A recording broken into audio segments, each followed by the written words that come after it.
Kulempelasonto kuzobanjwa imicimbi emikhulukazi kuleli. U-Cele uqinisekisa abantu bakuleli ukuthi yonke le micimbi izobe iphephile. It's a responsibility of the police, either received the special intelligence report or not, to protect the events. This weekend we've got almost 4 major events. All are properly protected and properly prepared. This is one of them. The other one are those matches, the Pride March in E-Sandton. The other one is a rugby match. The other one is that famous derby. All that, we're fixed with it. We're ready for it.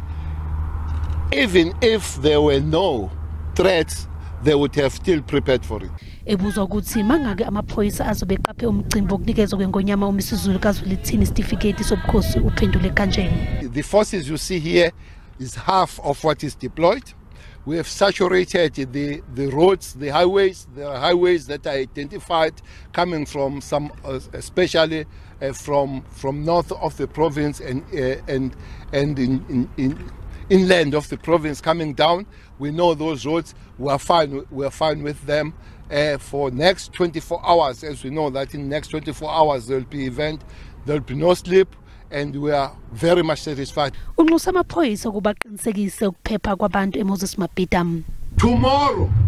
starting from yesterday, today, tomorrow and after, your job is to enforce the law.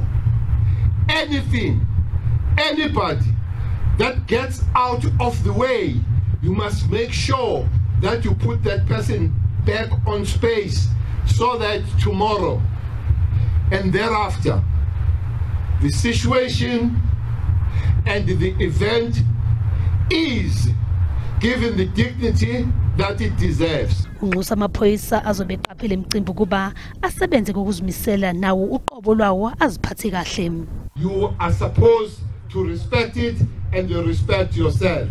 Help one another, call to one another if get out of the way, remind one another that's not the way of doing things.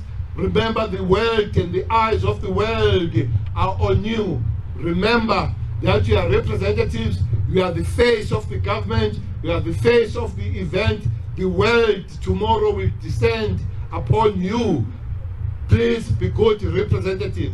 Do things that you're supposed to do and don't do things that you are not supposed to do.